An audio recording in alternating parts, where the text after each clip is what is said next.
डीपीडीसीची बैठक झाली।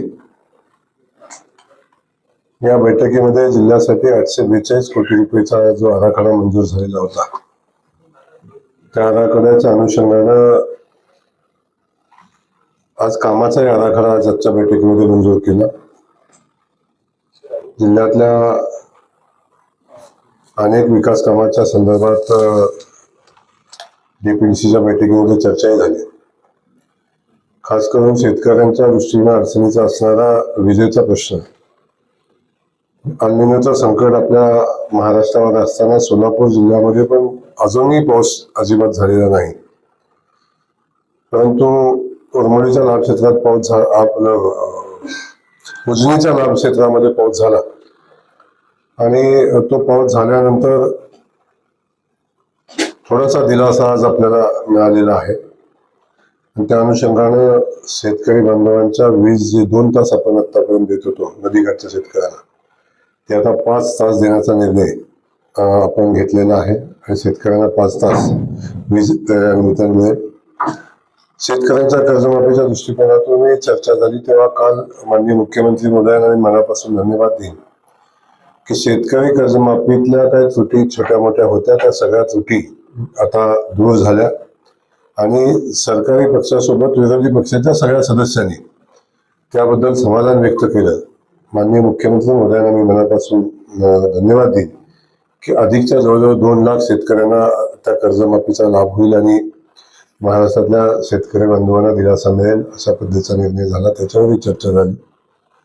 आपल्या सगळ्यांच्या उपस्थितीमध्ये जिल्ह्यातल्या प्रत्येक विकास कामाच्या बाबतीत चर्चा होत असताना खास करून मला मनापासून माननीय मुख्यमंत्री महोदय आदरणीय बावनकुळे साहेब यांना मनापासून धन्यवाद द्यायचे आणि खास करून देवेंद्र कोटेजींच्या पाठपुराव्याचे मनापासून या ठिकाणी कौतुक मला करायचे की सोलापूर शहराचा जो बिटूचा विषय होता, गेल्या पिढ्यानपिढ्याचा प्रश्न आहे, 100 वर्षाच्या अगोदरचा आहे का त्यानंतरचा आहे, मला वाटते खूप दिवसापासूनचा विषय,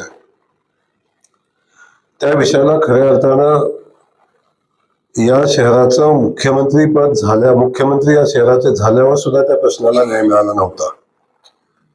परंतु माननीय मुख्यमंत्री महोदयांनी, माननीय बावनकुळे साहेबांनी महापालिकेच्या निवडणुकीच्या अनुषंगानं जेव्हा आमची चर्चा झाली तेव्हा आम्हाला शब्द दिला होता की या 9000 कुटुंबाचा जो प्रश्न आहे, म्हणजे जागेचा व्यवहार झालेला असताना सुद्धा त्यांना ज्या प्रचंड मोठ्या अडचणी मालकीत्वाच्या होत्या त्या सगळ्या अडचणी संपलेल्या आहेत आणि 1987च्या जो रेडिरेकनर होता, बरोबर ना, 1989 जो पहिला रेडिरेकनर होता, त्या रेडिरेकनरच्या 2.5% पैसे, म्हणजे साधारण नॉमिनल 500, 1000, कुठं 700, 200 अशा पद्धतीचा आकारणी त्याला होईल।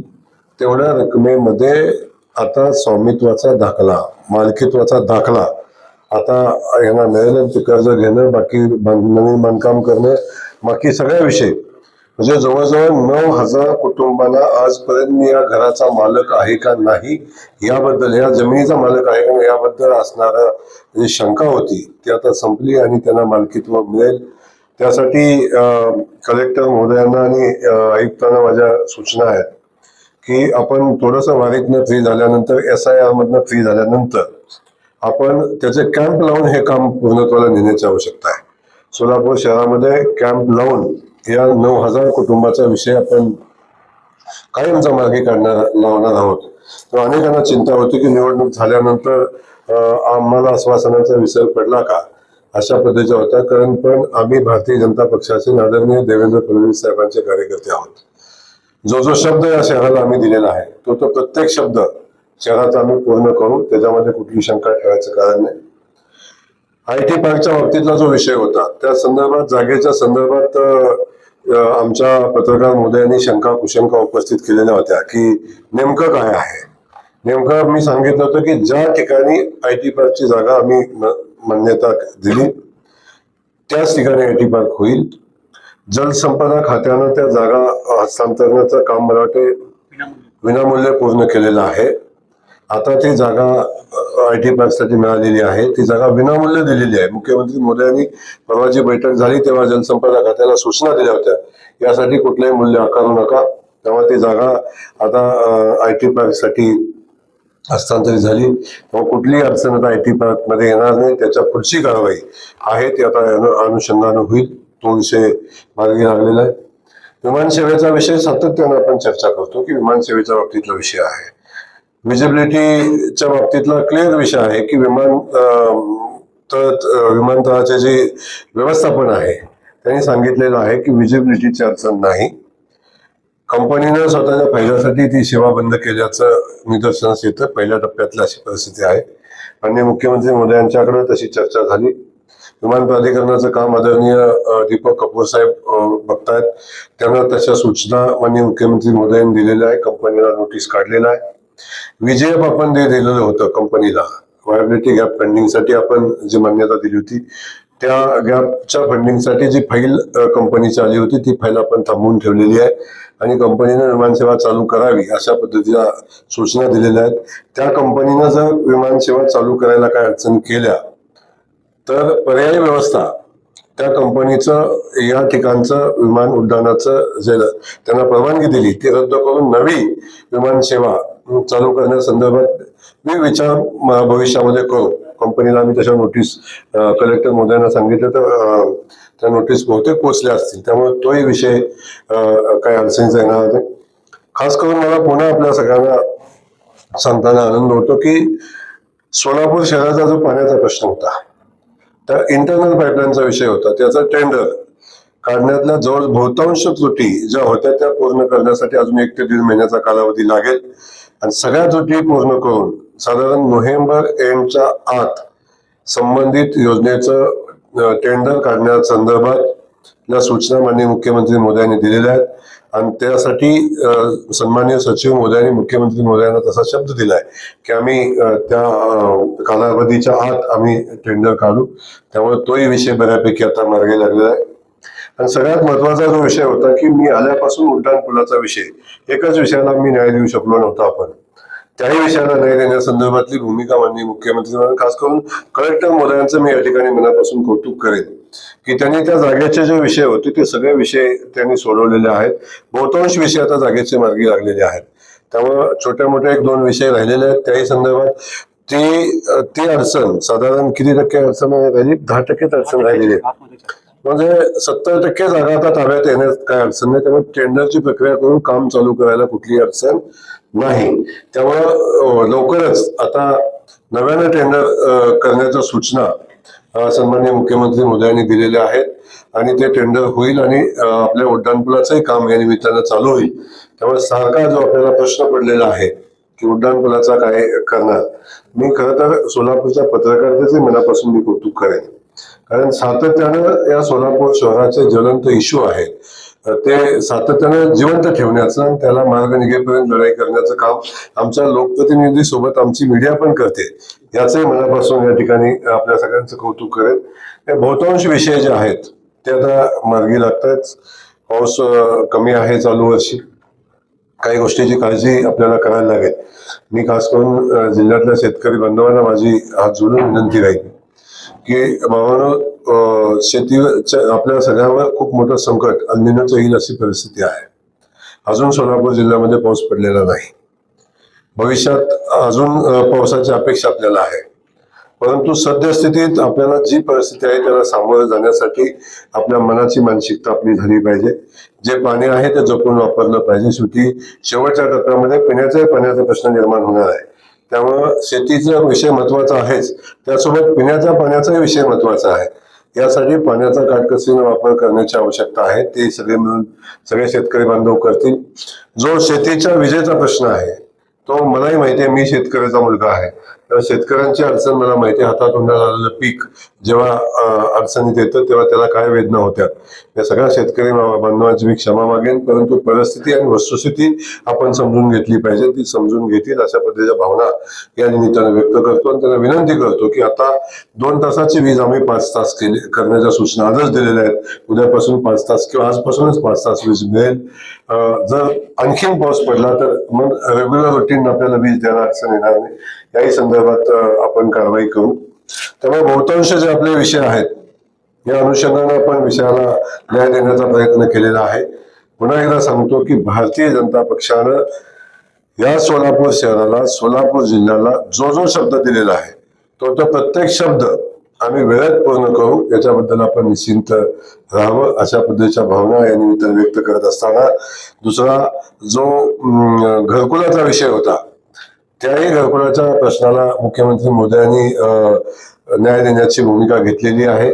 तशा सूचना सन्माननीय सचिव मोदयांना दिलेल्या आहेत आणि SRAच्या धर्तीवर या शहरातल्या झोपडपट्टीचं पुनर्वसन कसं करता येईल याही संदर्भातल्या सूचना दिलेल्या आहेत. त्यामुळे मला वाटतं तो विषय लवकरच आता मार्गी लागेल आणि या शहरातले जवळजवळ सगळे विषय संपतील. पुन्हा एकदा आपल्या सगळ्यांचं मनापासून धन्यवाद. आणि जिल्हा नियोजन जे जे विषय आज मंजूर केलेले आहेत त्या अनुषंगानं मला सांगायला आनंद दुसरा होतो की जिल्ह्यातला राज्यातला पहिला जिल्हा आहे की ज्याच्या मान्यता 100% आहे, ज्याचे वर्कऑर्डर 100% आहे, ज्याचा खर्च 100% आहे. अशी आमची जिल्ह्याची जिल्हा नियोजन कमिटीनं खूप सर्वोत्तम काम केलेलं आहे. त्यामुळे कलेक्टर आणि त्यांच्यासोबत त्यांचे सगळे सहकारी, खास करून माझे ऑफिसचं काम बघणारे आदरणीय घुलेजी, या सगळ्यांचं मी या निमित्ताने मी मनापासून कौतुक करेन की खूप चांगलं काम या जिल्ह्याच्या जिल्हा प्लॅनिंग कमिटीने केलेलं आहे.